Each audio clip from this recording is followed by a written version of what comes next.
Hello வணக்கம் guys. நம்ம இன்னொரு புதிய வீடியோவில் வந்திருக்கோம். இன்றைக்கி நம்ம யாரை பற்றி பார்க்க போகிறோம் அப்படின்னு பார்த்தீங்கன்னா, சோலோ லெவலிங்கோட ஹீரோ எல்லாம் ப்ரொட்டாகனிஸ்டான சங் ஜின்வோவை பற்றி தான் பார்க்க போகிறோம். ஷேடோ மொனார்ச் இன்னும் ஆகலை.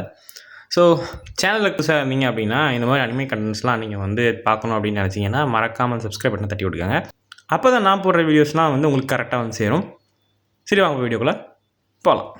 ஸோ சங் ஜின்வோ யார் அப்படின்னு பார்த்தோம்னா, சோலோ லெவலிங்கோட மெயின் ப்ரொட்டகனிஸ்டே இவர் தான். இவர் வந்து பார்த்திங்கன்னா ஸ்டார்டிங்கில் வந்து வீக்கஸ்ட் ரேங்க் ஹண்டராக இருப்பார். ரேங்க் ஹண்டர் கிடையாது, ரேங்க்லேயே ரொம்ப கடைமட்டத்தில் இருக்குன்னு சொல்லுவாங்க தெரியுமா, அந்த மாதிரி வந்து ரொம்ப வீக்கான ஒரு ரேங்க் ஹண்டராக இருப்பார் அந்த உலகத்திலேயே. அதுக்கப்புறம் ஸ்டோரி போக போக வந்து பார்த்திங்கன்னா அவர் ஸ்ட்ராங் ஆகி சில மிஸ்டீரியஸ் பவர் மூலிமா அவர் தான் வந்து உலகத்தையே காப்பாற்றுற மாதிரி இருக்கும். அந்த மிஸ்டீரியஸ் பவர் என்னென்னு நீங்கள் அனிமே பார்த்தீங்கன்னா ஆல்ரெடி உங்களுக்கு தெரிஞ்சிருக்கும்.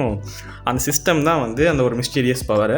முக்கியமாக ஏன் வந்து இந்த சோலோ லெவலிங் இவ்வளோ பாப்புலராக இருக்குன்னா, அவர் வந்து அந்த அவ்வளோ வீக்கான ஒரு ரேங்க் ஹண்டர்லேருந்து உலகத்தையே காப்பாற்றக்கூடிய அந்த ஷேடோ மொனார்ச்சாக மாறுற அந்த டிரான்ஸ்ஃபர்மேஷன் வந்து பார்த்திங்கன்னா அந்த ஒரு விஷயம் தான் வந்து இந்த அனிமே வந்து இவ்வளோ பாப்புலர் ஆச்சு. அனிமே மட்டும் இல்லை, மங்காவையுமே இது அதே அளவுக்கு பாப்புலர் ஆக்குச்சு. சாரி, மங்கா இல்லை, மான்வா. ஆக்சுவலாக இது வந்து பார்த்திங்கன்னா ஒரு Korean originated series. So Sung ஜின்வோட ஃபேமிலி பார்த்தோம் அப்படின்னா, அவங்க அப்பா சன் இல்ஹான், கரெக்டாக தான் சொல்கிறேன்னு நினைக்கிறேன். இப்போ தான் வந்து பார்த்திங்கன்னா முடிஞ்ச சீசனில் வந்து அவரை டீஸ் பண்ணியிருப்பாங்க. அவருக்கு வந்து பார்த்திங்கன்னா ஒரு பெரிய பேக் ஸ்டோரி இருக்குது. இன்னும் வந்து அதை அனிமேல ஃபுல்லாக சொல்லி முடிக்கல. மனுவை பார்த்துருந்தீங்க அப்படின்னா கண்டிப்பாக உங்களுக்கு தெரிஞ்சிருக்கும். அம்மா வந்து பாக் கியூங் ஹி, அப்புறம் பார்த்தீங்கன்னா ஒரு தங்கச்சி ஜின்ஹா, சங் ஜின்ஹா.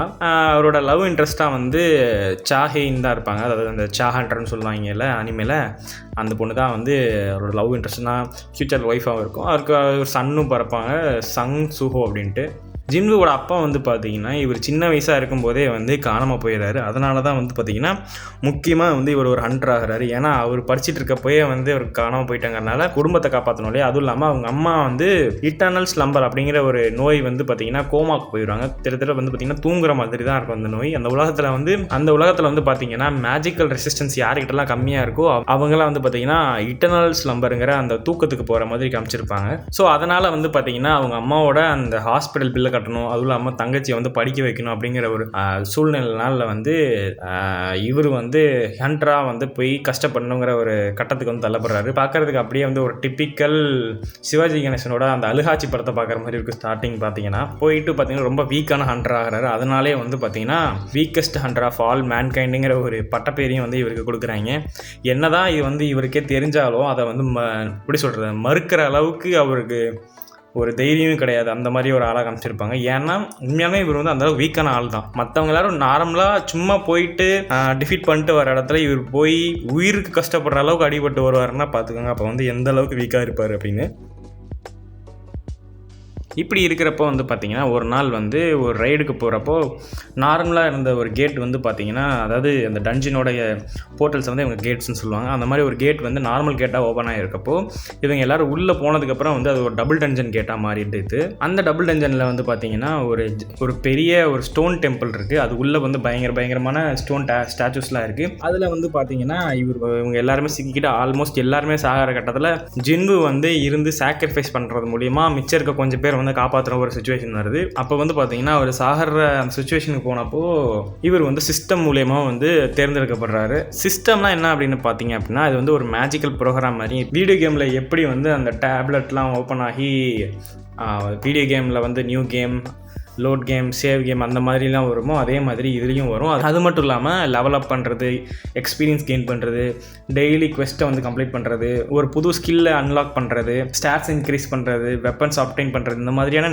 நிறைய பவர்ஸை வந்து இவரால் வந்து அக்சஸ் பண்ண முடியும். அதுவும் இல்லாமல் இவருக்கு வந்து பார்த்திங்கன்னா வந்து ஒரு லெவல் கேப்பே இருக்காது. அதாவது மற்ற ஹண்டர்ஸ் எல்லாருக்குமே வந்து ஒரு லிமிட் இருக்கும் அவங்களோட பவர் லெவலுக்கு. பட் இவருக்கு வந்து பார்த்திங்கன்னா ஒரு லிமிட்டே கிடையாது. இவர் நினைச்சார்னா வந்து இவரால் லெவலப் ஆகிட்டு போயிட்டே இருக்க முடியும், எவ்வளோ வேணால் லெவலப் ஆக முடியும். அந்த வந்து பார்த்தீங்கன்னா இவர் இருக்கிற ஒரு முக்கியமான பவர். அதனாலே வந்து பார்த்தீங்க அப்படின்னா சீரியஸ் ஒரு ஸ்டார்டிங்கில் வந்து ரொம்ப வீக்காக எந்த மிஷின் போனாலும் பயங்கரமாக அடிபட்டுக்கிட்டு யூஸ்லெஸ்ஸாக இருந்த ஆள் வந்து இந்த சிஸ்டம் கிடைச்சதுக்கப்புறம் ஒரு கான்ஃபிடென்ட் வந்து பதட்டப்பட்டு இருந்த ஆள் வந்து பொறுமையாக நிதானமாக எல்லாத்தையும் பண்ண ஆரம்பிச்சு ஸ்ட்ராட்டஜிக்காக வந்து அதுக்கப்புறம் மிஷின்ஸ்லாம் முடிக்கிறது அந்த மாதிரிலாம் பண்ண ஆரம்பித்தார். அதுவும் இல்லாமல் அதுக்கு போக போக வந்து பார்த்தீங்கன்னா ஒரு கட்டத்துக்கு மேலே இவர் வந்து பயப்படுறதை விட்டுட்டு ஹியூமனிட்டியை வந்து காப்பாற்றணும், மொனார்ச் வரப்போகிற அந்த மொனார்ச்சை வந்து டிஃபீட் பண்ணணும், உலகத்திலேயே ஸ்ட்ராங்கஸ்ட் பீயிங் வந்து நான் தான் அப்படிங்கிற மாதிரி ஒரு கட்டத்துக்கு போயிடுவார்.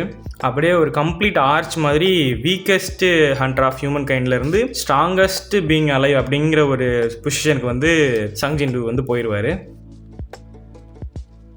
பர்சனாலிட்டியை வந்து பார்த்தோம் அப்படின்னா இவர் வந்து ஸ்டார்டிங்லேருந்து கொஞ்சம் எப்படி சொல்கிறது ரொம்ப புத்திசாலியான ஆளுங்கிற மாதிரி காமிச்சிருப்பாங்க. அந்த டபுள் டஞ்சனுக்குள்ளே போகும்போதே வந்து மற்ற ஹண்டர்ஸ் எல்லாருமே வந்து பதறிட்டு இருக்கும்போது இவர் வந்து அங்கே நடக்கிறத வச்சு ஒரு ஸ்ட்ராட்டஜியை பிளான் பண்ணுவார். இந்த க்ளூ வச்சு என்ன பண்ண முடியும் அப்படிங்கிறத வந்து அந்த சுச்சுவேஷன்லையுமே வந்து அவர் வந்து நல்லா டீட்டெயிலாக திங்க் பண்ணி அடுத்து என்ன பண்ணுங்கிறத பிளான் பண்ணி சொல்கிற மாதிரி காமிச்சிருப்பாங்க. அந்த அளவுக்கு புத்திசாலி அப்படிங்கிறத. அதே மாதிரி ரொம்ப பொறுமையாக லாயலான ஒரு கேரக்டராக வந்து காமிச்சிருப்பாங்க. இவரை என்னதான் ரொம்ப பவர்ஃபுல்லாக மாறினாலும் அவருக்கு வந்து அவரோட குடும்பம் தான் வந்து ரொம்ப முக்கியமான விஷயம் அப்படிங்கிற மாதிரி எல்லா இடத்துலையும் சொல்லியிருப்பார். அவர் குடும்பத்துக்கு ஒன்று அப்படின்னா எதுவுமே பார்க்காம போய் இறங்கி போய் எல்லாமே பண்ணுற மாதிரி காமிச்சிருப்பாங்க. அதே மாதிரி அவரோட எனிமீஸ் கிட்ட வந்து துளி கருணை கூட இல்லாமல் கொடூரமாக சண்டை போட்டு சாவடிப்பாங்க இல்லையா, அந்த மாதிரி காமிச்சிருப்பாங்க. இனிமேல் ஆக்சுவலாக வந்து அது வந்து அந்த சீரீஸ்லேயே வந்து நல்லா தெரிஞ்சிருக்கும். அந்த அனிமே சீரீஸ்லாம் பார்த்தீங்கன்னா வந்து அவங்களோட ஒவ்வொரு ஃபைட்லேயுமே வந்து அவங்களோட எனிமீஸை எந்த அளவுக்கு ஸ்ட்ராட்டஜிக்கலாக வந்து டிஃபீட் பண்ணுறாரு, அது வந்து சோலோ லெவலிங்கோடைய one of the best quality அப்படின்னு சொல்லலாம். அதே மாதிரி என்ன தான் பயங்கர பவர்ஃபுல்லாக இருந்தாலும் மனசை ஹம்பிளான ஆள். இவரோட பவர் செட்ஸ்க்கு வந்தோம்னா முக்கியமான 7 பவர்ஸ் இருக்குது. என்னென்ன அப்படின்னு பார்த்தோம்னா shadow extraction, shadow storage, shadow exchange, rulers authority, enhanced physical abilities, stealth, Daguerre mastery, இந்த மாதிரி 7 முக்கியமான பவர் செட்ஸ் இருக்குது. ஷேடோ எக்ஸ்ட்ராக்ஷன்னா என்ன அப்படின்னு பார்த்தோம்னா இது ஒரு முக்கியமான ஒரு எபிலிட்டி. என்னென்னா இது வந்து பார்த்திங்கன்னா ரொம்ப ஒரு ஐகானிக்கான ஒரு எபிலிட்டின்னு சொல்லலாம். என்ன அப்படின்னு பார்த்தோம்னா அவரோட ஃபைட் பண்ணி இறந்து போன எனிமீஸ்லாம் இருப்பாங்க இல்லையா, அவங்கள வந்து ஒரு ஷேடோ சோல்ஜராக வந்து இவரால் இந்த எபிலிட்டி மூலியமாக மாற்றிக்க முடியும். அது மட்டும் இல்லாமல் இப்படி மாறின ஷேடோ சோல்ஜர்ஸ் பயங்கர லாயலாக இருப்பாங்க ஜிங்குக்கு. அது ரொம்ப ஃபேமஸாக இருக்கிற ஷேடோ சோல்ஜர்ஸ் யார் யாருன்னா இக்ரிஷ், பெரு, அயன், டஸ்க்கு, அப்புறம் வந்து பார்த்திங்கன்னா பெலியான். ஷேடோ ஸ்டோரேஜ்னா ஒன்றும் பெருசாக கிடையாது. இப்படி ஷேடோவாக மாற்றின ஷேடோ சோல்ஜர்ஸை வந்து ஒரு பாக்கெட் மாதிரி அவங்க வந்து ஸ்டோர் பண்ணி வச்சுக்கூடிய ஒரு ஏரியா தான் வந்து ஷேடோ ஸ்டோரேஜ். இதில் வந்து ஆயிரக்கணக்கான ஷேடோ சோல்ஜர்ஸை வந்து உள்ளே வந்து அடக்கி வச்சுக்க முடியும். நெக்ஸ்ட் வந்து பார்த்திங்கன்னா ஷேடோ எக்ஸ்சேஞ்ச். இது வந்து லிட்டரலாக வந்து ஒரு டெலிபோர்ட்டேஷனுக்கு ஒரு வகையாக சிமிலாரிட்டி இருக்கிற ஒரு எபிலிட்டின்னு சொல்லலாம். பட் லிட்டரலாக வந்து டெலிபோர்ட்டேஷனே கிடையாது. இப்போ வந்து பார்த்திங்கன்னா ஒரு இடத்துல வந்து ஜின்வூ வந்து ஒரு ஷேடோ சோல்ஜரை விட்டுட்டு வராரு அப்படின்னா அந்த இடத்துல இருக்கிற ஷேடோ சோல்ஜருக்கு பதிலாக இவர் வந்து அந்த இடத்துக்கு போக முடியும். அதுதான் வந்து பார்த்தீங்கன்னா பேசிக்காக வந்து நடக்கும். என்னென்னு சீசன் 2 எண்டில் கூட காமிச்சிருப்பாங்க. பெருவோட ஃபைட்டில் வந்து அந்த ஜேஜு ஐலாண்டுக்கு வந்து இவர் ஷேடோ எக்ஸ்சேஞ்ச் மிஸ் பண்ணி தான் சிட்டியிலேருந்து அவர் அங்கே வந்து டெலிபோர்ட் ஆகி வந்திருப்பார். அடுத்து வந்து பார்த்தீங்கன்னா ரூலர்ஸ் அத்தாரிட்டி. இது வந்து பேசிக்காக வந்து என்னென்னா ஒரு இன்விசிபிளான டெலிகைனசிஸ் தான். நார்மல் டெலிகைனசிஸ் எப்படி இருக்குமோ அதே மாதிரி தான் இதுவும் ஆக்ட் ஆகும். நார்மலாக டெலிகைனசிஸில் என்னென்னலாம் பண்ண முடியுமோ இதுலையும் பண்ண முடியாது. அந்த எனிமிஸை தூக்கி போடுறது, நசுக்கிறது, பொருளை பேட்டில் ஃபீல்டு அப்படி அவருக்கு ஏற்ற மாதிரி மாற்றி அமைச்சுக்கிறது, இது எல்லாமே ரூலர்ஸ் அத்தாரிட்டியில் இவரால் பண்ண முடியும். இது வந்து பார்த்தீங்கன்னா ஒரு ஃபைட்டில் பயங்கரமாக இவருக்கு வந்து ஹெல்ப் பண்ணும். ஒரு அப்பர் ஹேண்டே இவருக்கு வந்து கொடுக்கும்னு சொல்லலாம். நெக்ஸ்ட்டு வந்து பார்த்தீங்கன்னா என்ஹான்ஸ்டு ஃபிசிக்கல் எபிலிட்டிஸ், அதாவது super human strength, incredible speed, extreme durability, ரொம்ப அடி தாங்கலாம் அப்படிங்கிற மாதிரி சொல்லுவாங்களே அந்த மாதிரி எவ்வளோ அடித்தாலும் தாங்குறான், இவன் ரொம்ப நல்லவனாக இருக்காங்கிற மாதிரி எக்ஸ்ட்ரீம் டியூரபிலிட்டி. ஃபாஸ்ட் ஜெனரேஷன், அதாவது பெரு ஃபைட்லேயே பார்த்துருப்போம் அவருக்கு வந்து அந்த பாய்சன் அட்டாக்கை வந்து அவர் மேலே போட்ட சில செகண்ட்ஸ்லேயே வந்து அவர் ரீஜெனரேட் ஆகி வந்திருப்பார். அது பேசிக்காக இன்டாக்சிகேஷனை வந்து ரிமூவ் பண்ணுறதா இருந்தாலும் அந்த அளவுக்கு ரீஜெனரேட் ஆகுறாரு அவர். அப்புறம் வந்து பார்த்தீங்கன்னா ஹியூஜ் மானா ரிசர்வ்ஸ், பயங்கரமாக மானா இருக்கும். தேவைக்கு அதிகமாகவே இவருக்கு வந்து பார்த்தீங்கன்னா மானா இருக்கும். அடுத்த எபிலிட்டி என்ன அப்படின்னு பார்த்தோம்னா ஸ்டெல்த். இவரால் வந்து பார்த்தீங்கன்னா அவருடைய ப்ரெசன்ஸை வந்து ஆல்மோஸ்ட் கம்ப்ளீட்டாக வந்து எரேஸ் பண்ணி அவர் இருக்கிறதே தெரியாத மாதிரி மற்றவங்களுக்கு மாற்ற முடியும். இது வந்து ரொம்ப முக்கியமான ஒரு எபிலிட்டி. இது வந்து பார்த்தீங்கன்னா இன்னொரு ஹண்டர்ட் இருந்து இவர் வந்து எடுத்திருப்பாரு. ஃபைனலாக வந்து பார்த்தீங்கன்னா டேகர் மாஸ்டரி. ஜின்வூ வந்து பார்த்தீங்கன்னா பேசிக்காகவே ஒரு டியூரல் டேகரை வச்சு ஃபைட் பண்ணுற மாதிரியான ஒரு கேரக்டர். இவரோட அந்த இன்க்ரெடிபிளான ஸ்பீடை வச்சுக்கிட்டு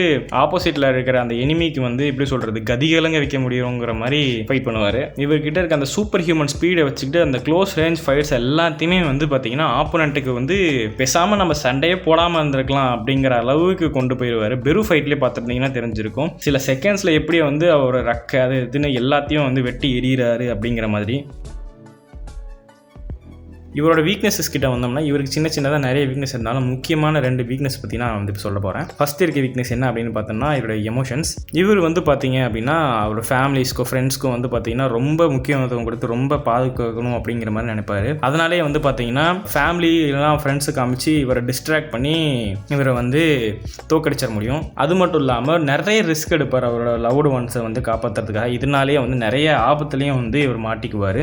இது வந்து ரொம்பவே முக்கியமான ஒரு வீக்னஸ். அடுத்து இருக்க வீக்னஸ் பார்த்தீங்கன்னா 2 வீக்னஸ் நான் ஒன்றா சேர்த்துருக்கேன். என்ன அப்படின்னா வந்து ஓவர் யூஸிங் மானா. அதாவது இவர்கிட்ட என்ன தான் எக்ஸசிவாக மானா இருந்தாலும் அதை விட அதிகமாக இவர் யூஸ் பண்ணுற டெக்னிக்ஸ் வந்து நிறைய மானாவை வந்து கன்சியூம் பண்ணும். அது மட்டும் இல்லாமல் இவர் வந்து மானா வந்து இவருக்கு குறைஞ்சி போச்சு அப்படின்னா அவரால் எதையுமே சமன் பண்ண முடியாது. அவரோட ஷேடோ சோல்ஜர்ஸுமே வந்து மெயின்டைன் பண்ண முடியாது. இவரோட மிகப்பெரிய ஸ்ட்ரென்த்தே வந்து பார்த்தீங்கன்னா அவர் ஓவர்வெல்மிங்காக வச்சிருக்க அவரோட ஷேடோ ஆர்மி தான். மானா வந்து லோ ஆயிடுச்சு அப்படின்னா அதையே இவரால் வந்து மெயின்டைன் பண்ணவோ சமன் பண்ணவோ முடியாது. என்னதான் ஃபியூச்சரில் வந்து எக்கச்சக்கமாக மானா வந்து இவர் இன்க்ரீஸ் ஆகியிருந்தாலும் அந்த மானாவுமே வந்து பார்த்தீங்கன்னா ஒரு லிமிட் தான். அதுக்கு கிட்ட நெருங்க இவர் வந்து கொஞ்சம் கொஞ்சமாக வீக் ஆகிட்டே போவார். ஸோ இது வந்து பார்த்தீங்கன்னா ரொம்பவே ஒரு முக்கியமான ஒரு வீக்னஸ் இவரை டிஃபீட் பண்ணுறதுக்கு.